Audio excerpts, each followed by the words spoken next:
Could we raise the Titanic from its tragic watery grave? A century after its legendary sinking, scientists believe the impossible may be possible.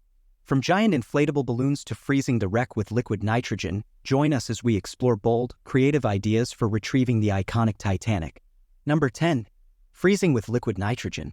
The idea that ice, the very element that sealed the fate of the Titanic, might also be the key to its recovery is as intriguing as it is bold. Imagine using liquid nitrogen to encase the entire Titanic wreck in ice, transforming it into a single, massive frozen block for retrieval. At first glance, the plan seems straightforward. Wrap the wreck in a metal mesh to protect its structure, then flood the area with enough liquid nitrogen to instantly freeze the surrounding water, lifting the ship to the surface as a unified icy mass. Yet, turning this vision into reality is fraught with monumental challenges. The amount of liquid nitrogen required is staggering, considering the need to freeze a colossal area encompassing a 46,000-ton ship. Besides the logistical nightmare of surrounding such a large and delicate artifact with a metal mesh, potentially disrupting the seabed's ecosystem, the technical hurdles are immense. To transport the necessary liquid nitrogen to a depth of 12,500 feet, we'd need a fleet of insulated tankers on the surface, alongside giant cryogenic pumps and extensive pipelines to manage the descent and distribution of the supercooled liquid. The endeavor doesn't stop at just getting the liquid nitrogen down there. The extreme cold and pressure at such depths present their own set of problems. The equipment must ensure the nitrogen remains liquid until it's ready to freeze the water, requiring specially engineered nozzles, valves, and controls to handle the intense conditions. The ocean's natural thermal insulation complicates matters further, as its capacity to absorb a vast amount of energy hinders rapid freezing. Even the ocean floor itself could throw a wrench in the works, with frozen sediments potentially disrupting the even spread of freezing. Managing this complex operation in the pitch-black abyss, thousands of feet underwater, demands precision and innovation that push the boundaries of current technology. While this moonshot idea of freezing the Titanic into a block of ice captivates the imagination, it remains, for the time being, a tantalizing fantasy. Number 9. Controlled explosion. Some researchers have proposed a rather explosive method for retrieving the Titanic wreck, blowing it up with dynamite. At first glance, this seems absurd and destructive, but the theory behind using carefully controlled explosions is to break the wreck into more manageable pieces for lifting while minimizing outright annihilation of the historic relic. However, executing well-calibrated blasts on a disintegrating shipwreck miles underwater is rife with unknowns. The basic premise involves strategically planting explosive charges at predefined locations on and around the wreck. By detonating these charges in a meticulous sequence, the Titanic could theoretically be fragmented into smaller chunks distributed across the debris field. These scattered sections would then be small enough to lift individually or in clusters with greater feasibility. Of course, conventional explosives like TNT and RDX are out of the question. The goal is surgical separation, not total obliteration. Specialized shaped charges would need to be custom engineered to direct and focus their explosive force with utmost precision. The charges must be powerful enough to rupture thick steel plates but not overly pulverize the surrounding structure. Their placement and detonation sequence require fastidious modeling and analysis to minimize unintended destruction. Small mistakes or unforeseen weaknesses in the wreck could lead to catastrophic tearing or collapse from ill-placed blasts, and the underwater environment introduces unpredictable blast propagation effects. Shock waves reflect and reverberate differently in water, increasing the risks of damage. Executing the plan at extreme depths multiplies the challenges exponentially. Delicately placing charges across a massive underwater debris field demands masterful skill and exceptional technology that pushes boundaries, and monitoring the detonations in real time is critical yet profoundly difficult. Aborting the sequence is needed if unanticipated failures arise mid-operation. While using targeted explosions to carefully fragment the Titanic for piecemeal salvage has a certain methodical appeal on paper, the realities of implementation make it a risky gambit. Number 8. Hydraulic lift system. Envisioning the Titanic's retrieval through an underwater ballet of hydraulic jacks offers a blend of industrial might and precision engineering that borders on the fantastical. The idea of positioning an array of powerful hydraulic jacks beneath the Titanic's hull, anchored firmly to the ocean floor and powered by high-pressure hydraulic fluid from the surface, captures the imagination with its audacity. This envisioned method would see the Titanic lifted as if on an immense underwater platform, inching upwards in a slow, controlled descent. Yet, this concept, while rooted in engineering principles applied in industrial settings on a daily basis, escalates in complexity when confronted with the reality of the Titanic's resting place. The jacks, designed to exert forces capable of lifting the wreck's 46,000 tons, must be engineered to operate under the extreme pressure found at the depths of the North Atlantic, a technical challenge of monumental scale. Moreover, the engineering prowess required to manufacture hydraulic cylinders that can withstand such loads and pressures, especially in the corrosive, frigid environment of the deep sea, pushes current capabilities to their limits. The logistical challenges of accurately placing and anchoring these jacks beneath the Titanic's sprawling, deteriorated hull further complicate the operation. Achieving a balance between too few points of support, risking damage to the wreck, and too many, necessitating an unwieldy and complex hydraulic network, requires precise structural analyses and simulations. The task of maintaining synchronization among dozens of hydraulic jacks in the pitch-black abyss miles below the surface adds another layer of complexity, demanding flawless coordination to prevent structural distortions or catastrophic failures during the lift. This symphony of hydraulic power, where each jack must operate in perfect harmony with the rest, represents a pinnacle of engineering ambition. Yet, the technical barriers, ranging from the development of suitably robust hydraulic systems to the intricate control systems required to manage such a lift, place this method firmly in the realm of theoretical exploration. The formidable challenges of power, precision, control, and calibration in the unforgiving conditions of the deep ocean serve as a stark reminder of the limits of current technology and the enduring mystery that surrounds the Titanic's final resting place. Number 7. Underwater balloons. Picture a scene straight from a blend of history and high-tech fantasy. The RMS Titanic, not lifted by the strength of steel tanks, but buoyed to the surface by a myriad of giant, durable balloons. This innovative approach, using underwater balloons or lift bags, introduces a more adaptable alternative to the rigid structures traditionally imagined for such feats. These inflatable devices, designed for marine recoveries, promise a tantalizingly simple yet profoundly challenging solution to resurrect the 46,000-ton Leviathan from its watery grave. The concept leans on the basic physics of buoyancy. Deflated bags, secured at strategic points on the Titanic, are gradually filled with air from the surface. As they expand, their lift grows, gently coaxing the wreck upwards. But scaling this operation to tackle the colossal challenge of the Titanic, resting 12,500 feet below where the ocean's pressure is crushing, is a venture into uncharted waters. The lift bags must be paragons of engineering, crafted from materials like Kevlar or carbon fiber-reinforced synthetics capable of withstanding the abyssal depths. Their design, vast, pillow-like structures equipped with heavy-duty straps and valves for remote air pumping, requires meticulous planning and deployment. The operation would necessitate hundreds, perhaps thousands, of these bags, a logistical puzzle involving deep-sea cranes, a fleet of support vessels, and the precise stance of remotely operated vehicles to place and secure each bag to the Titanic's remains.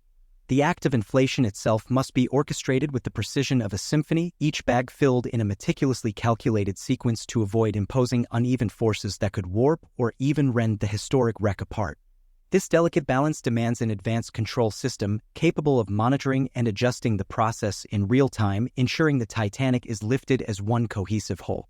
Embarking on such an endeavor is not just a technical challenge, it's a journey into the realm of what if, a testament to human ingenuity and our ongoing dialogue with the past. Number 6. Cable lifting. The concept of utilizing cables and cranes to retrieve the Titanic from the depths of the ocean epitomizes the allure of straightforward engineering solutions to monumental challenges. At its core, the method involves deploying cranes on surface vessels to winch the Titanic upwards by attaching cables directly to the wreck. Despite its apparent simplicity, the execution of this method is mired in complexity, given the enormous weight of the wreck and the unforgiving conditions found at the extreme depths of the ocean. The cables, envisioned to bear the brunt of this Herculean task, must be forged from materials like ultra-high molecular weight polyethylene, celebrated for its strength, corrosion resistance, and ability to endure the immense stresses of lifting thousands of tons from the abyss. The cranes, too, would need to be marvels of maritime engineering, gargantuan salvage cranes mounted on vessels specifically designed for heavy lifting, unprecedented in scale. Yet, the viability of this approach hinges not just on the strength of the cables or the power of the cranes, but on the feasibility of securing these cables to the Titanic itself. The wreck's division into two main sections, each in an advanced state of deterioration, complicates the task of establishing reliable attachment points. It would necessitate the use of advanced submersible robots and possibly divers, tasked with identifying and securing these points in a manner that evenly distributes the lifting forces to prevent the wreck from succumbing to structural failure during the lift. A critical aspect of this method is the need for meticulous synchronization of the lifting process. The cranes must operate in perfect harmony, ensuring the cables raise the wreck at uniform speeds to avoid imposing uneven stresses that could distort or even tear apart the already fragile structure of the Titanic. Achieving such precision would require sophisticated real-time monitoring and the ability to make immediate adjustments to the lift operation, a testament to the complexity and precision required in modern salvage operations. This exploration into the feasibility of lifting the Titanic using cables and cranes underscores the intersection between theoretical engineering solutions and the practical challenges they entail. Now it's time for today's subscriber pick. In a bold twist to the ongoing saga of the Titanic, scientists have unveiled a plan that could potentially alter our interaction with the historic wreck forever. They're contemplating an audacious strategy, either using a colossal hook to lift the entire liner from the ocean depths or, alternatively, meticulously slicing it into manageable sections for retrieval. While the notion might seem straight out of a maritime fantasy, there's historical precedent for salvaging sunken ships using similarly dramatic techniques, suggesting that, however improbable, such feats are within the realm of human achievement. Employing a giant grappling hook to ensnare and hoist the Titanic poses significant risks, particularly to the integrity of the ship's already delicate structure. Though this method has successfully raised smaller vessels in the past, scaling it to tackle something as massive as the 46,000-ton Titanic introduces a slew of formidable challenges. Yet, some argue that this approach might circumvent the intricate precision required for the alternative, cutting the wreck into pieces. The latter method involves advanced underwater cutting tools to segment the Titanic, a strategy that offers more control over the process but is fraught with complexity. This technique has precedent in naval ship salvage operations, suggesting its viability on a technical level. Once retrieved, the Titanic's fragments could undergo restoration, potentially culminating in a museum exhibition that would bring visitors face-to-face with the tangible legacy of the ill-fated ocean liner. Imagine stepping into a gallery where the Titanic's artifacts, once doomed to disintegrate silently in the oceanic abyss, are displayed. This would not only fulfill a long-standing human desire to closely examine the remnants of the disaster, but also serve as a race against time to preserve the wreck before it succumbs to the relentless forces of corrosion and decay. However, the practicality of such an undertaking is a towering question mark. The Titanic's fragile state, coupled with the technical and logistical hurdles inherent in either method, presents a gauntlet of feasibility challenges. This proposition stirs a profound debate. Should humanity endeavor to reclaim such a delicate piece of its maritime heritage, or is the risk of further disturbing the wreck too great? Number 5. Buoyancy tanks. Nestled deep in the heart of the icy North Atlantic, the RMS Titanic rests more than 12,500 feet below the surface, a silent testament to a catastrophic journey that ended on April 15, 1912. She struck an iceberg on her first voyage, dragging more than 1,500 people into the depths with her. Now, a century later, she remains hidden in the ocean's abyss. Imagine if we could lift this majestic liner back to the light of day. One daring idea involves buoyancy tanks, giant air-filled balloons that could, in theory, hoist the Titanic from her oceanic tomb. Though it sounds simple, the reality brims with challenges. The Titanic's size alone is daunting. At 882 feet long and over 46,000 tons, she was once the world's largest movable object created by humans. To lift such a colossus from 2 miles down is a feat of engineering never before attempted. The tanks needed would have to withstand crushing pressures of 5,500 pounds per square inch. Imagine the force of more than double the air pressure in a car tire, pressing down relentlessly. These tanks would have to be constructed from materials of exceptional strength, undergoing rigorous trials before even nearing the wreck. Moreover, the air required to fill these tanks must be pressurized to prevent them from crumbling under the ocean's might. Achieving an even lift poses its own puzzle as the Titanic broke in two. Her bow and stern now lie 2,000 feet apart. Calculating the exact number and placement of tanks to raise her uniformly is critical, lest the operation cause further damage to the fragile remains. This precision task demands advanced technology, with remotely operated vehicles placing each tank and divers securing them to what's left of the Titanic's hull. Monitoring such an intricate operation from the surface, 12,500 feet above, adds another layer of complexity. Should a single tank come loose, it could jeopardize the entire endeavor. The sheer volume of air needed to displace thousands of tons of water is staggering, necessitating a fleet of support vessels equipped with heavy-duty pumps and pipes to funnel air deep beneath the waves. This monumental undertaking underscores not just the ambition to reclaim a piece of history, but the immense respect we hold for the legacy of the Titanic and those she took with her. Number 4. Mass displacement. The imaginative proposal to refloat the Titanic by infusing its remains with expanding foam offers a fresh perspective on underwater salvage operations, marrying the principles of physics with innovative engineering. The concept relies on filling the Titanic's hull and internal spaces with polyurethane or isocyanurate-based foams, which are lighter than water due to their cellular structure. By introducing sufficient quantities of this buoyant material into the wreck, the idea is to decrease its overall density below that of seawater, leveraging Archimedes' principle of buoyancy to raise the 46,000-ton behemoth from its deep-sea grave. However, the practical application of this concept faces daunting challenges.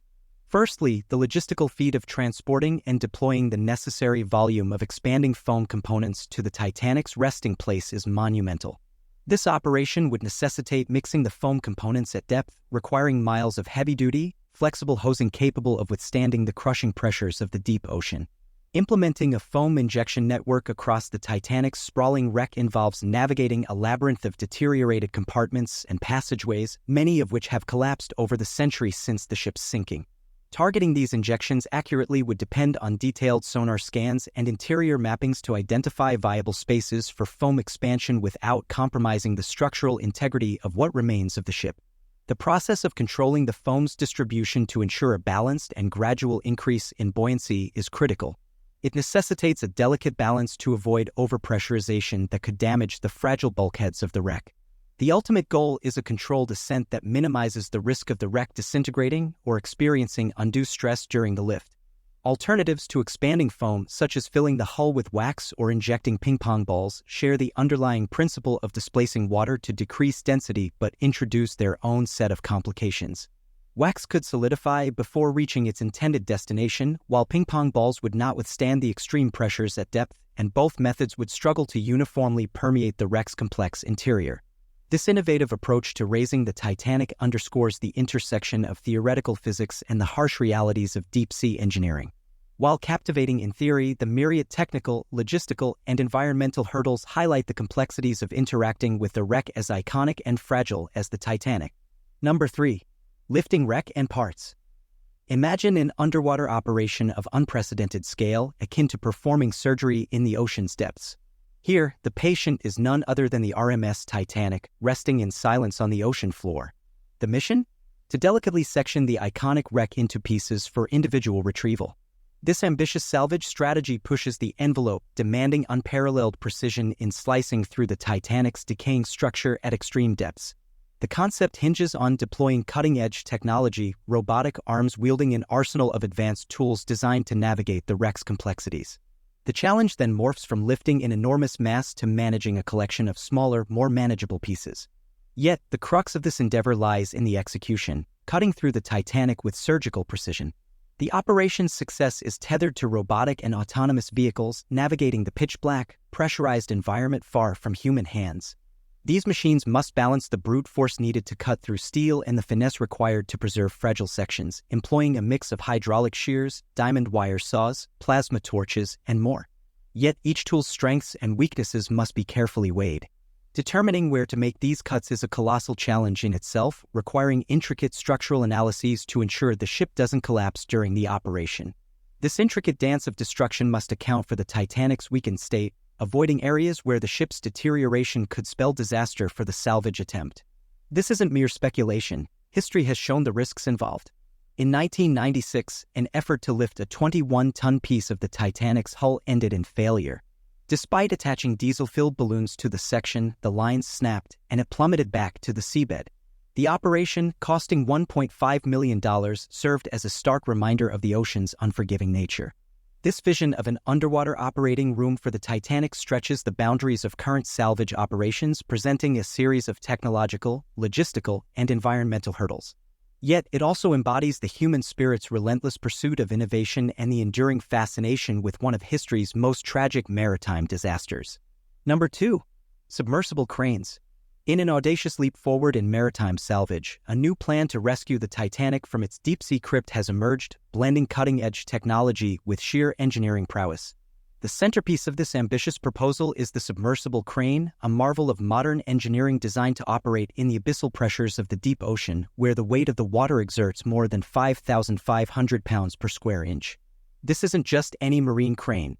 It's a behemoth born from the need to challenge the very limits of what's technically feasible, specifically engineered to hoist the Titanic's 46,000-ton mass from its grave in the Hadal Zone. Crafting such a machine demands a confluence of expertise from fields as diverse as offshore drilling, undersea robotics, and aerospace, pushing the boundaries of mechanical engineering and material science.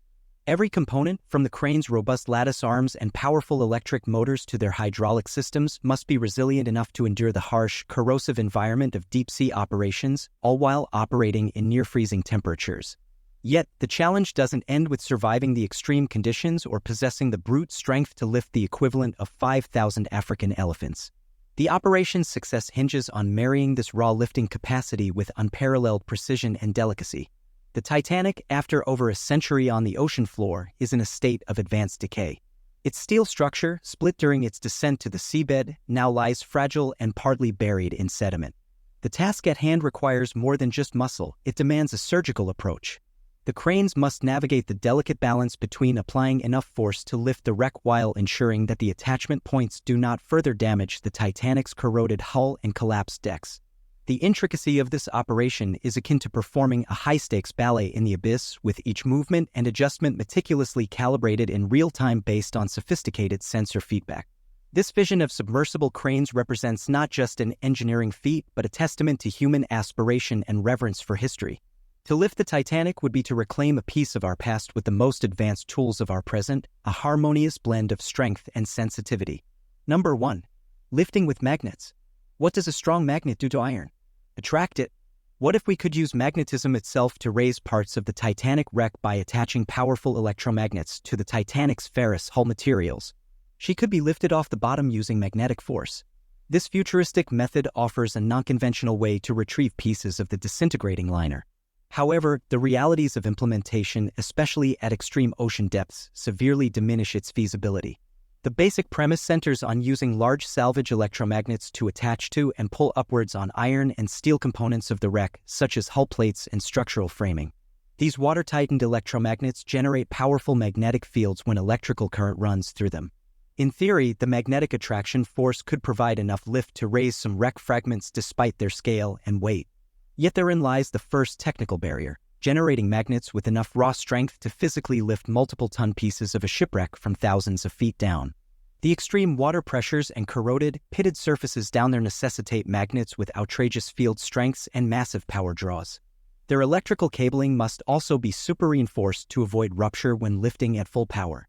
Additionally, the magnets must be capable of selective attachment and quick release. Randomly grabbing pieces of the Titanic's deteriorating structure could damage fragile remnants or entangle cabling across the debris field. The magnet control systems must allow for fine detachment and reattachment even when supporting heavy wreckage upside down in total darkness. This degree of precision control at extreme ocean depths poses its own challenges. There are also risks specific to lifting actual shipwrecks.